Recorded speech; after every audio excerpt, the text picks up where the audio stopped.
ল'ৰাৰ আছিলে জন্মদিন আৰু জন্মদিনত এইবাৰ একো কৰা নাই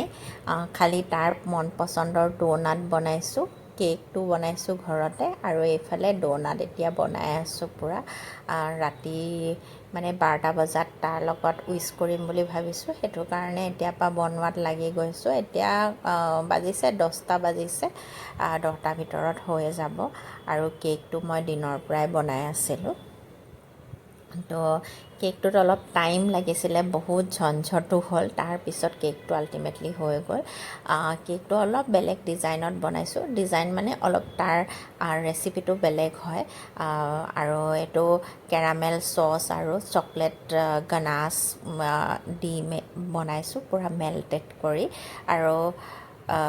কেকটো মানে প্ৰথমতে ছেট কৰিবলৈ অলপ বেছি দিগদাৰ হৈছিলে কাৰণ চিৰাপ নিচিনা হৈছে বস্তুটো আৰু সেইটো কাৰণে মানে ছেট হোৱা নাছিলে লাষ্টত যেনিবা বহুত কষ্টৰ মূৰত হ'লগৈ কিন্তু খাবলৈ বহুত ধুনীয়া হৈছিলে তাৰপিছত এতিয়া ৰাতি 12টা বাজু বাজু হৈছে তো টেবুলখন অলপ ৰেডি কৰি লৈছোঁ তাক অলপ মানে স্পেচিয়েল ফিল কৰাব লাগিব আৰু সি বহুত মানে এক্সাইটেড হৈ থাকে তাৰ বাৰ্থডেটোৰ কাৰণে আৰু এইটো কেকটো অৱশেষত হ'লগৈ সঁচাকৈ খাবলৈ বহুত বেছি টেষ্টি হৈছিলে সিও বহুত বেছি ভাল পালে আৰু মই কেতিয়াও সিহঁতৰ জন্মদিনত আচলতে কেক দোকানৰ পৰা অৰ্ডাৰ কৰি নানো ঘৰতে বনাবলৈ চেষ্টা কৰোঁ আৰু সিহঁতেও মানে মোৰ হাতৰ কেক খাই ভাল পায় সেইটো কাৰণে মই সদায় সিহঁতৰ কাৰণে কেক বনাওঁ আৰু এইফালে ডোনাটো বনাই থৈছোঁ আৰু ৰাতি 12টা বাজিলে আৰু তাৰ কেক কাটিং আৰম্ভ হৈ গ'ল আমি চবেই উইচ কৰিলোঁ তাক এনেধৰণে তাৰ জন্মদিনটো পালন কৰা হ'ল আৰু জন্মদিন বুলি ক'লে কি হয় আৰু এইটো এটা মেমৰি হয় আমি যিমান তাক স্পেচিয়েল ফিল কৰাওঁ সি সিমানেই মানে সিও খুচ হয় লগতে তাৰ সেইটো মেমৰিও এটা থাকি গ'ল মই সেইটো বুলিয়ে ভাবোঁ আৰু সেইকাৰণে যিমান পাৰোঁ সিহঁতৰ জন্মদিনত মানে ঘৰতে কিবা কিবি কৰিব বিচাৰোঁ সিহঁতৰ মন পচন্দৰ আৰু এনেধৰণে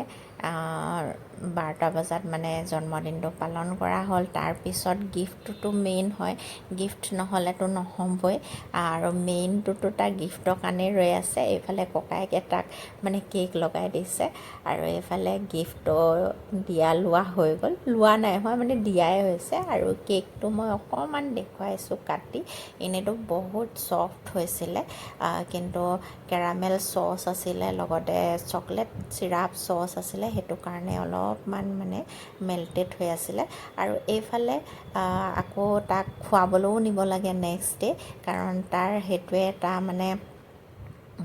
ডিমাণ্ড আছিলে যে সি খাবলৈ যাব সি নন ভেজ খাই খুব বেছি ভাল পায় তো আমি বাৰ্বিকিউলৈ গ'লোঁ গৈ মেলি তাত তাৰ পচন্দৰ যি খাই সি খাব পাৰে আৰু তাতো তাক এটা কেক অফাৰ কৰিলে মানে বাৰ্থডে কাৰণে তো এয়া সৰুকৈ এটা কেক দিছে আৰু আমি চবেই উইচ কৰিলোঁ সি আকৌ কেক কাটিলে তেনেধৰণে তাৰ জন্মদিনটো পালন কৰা হ'ল আৰু আপোনালোকে সকলোৱে আশীৰ্বাদ কৰিব যাতে তাৰ সকলো আশা পূৰ্ণ হয় আৰু সি ভাল মানুহ হয় যাতে আৰু এয়া তাৰপিছত তাৰ বাৰ্থডে মানে ইয়াতে সমাপ্ত হ'ল আৰু সিও মানে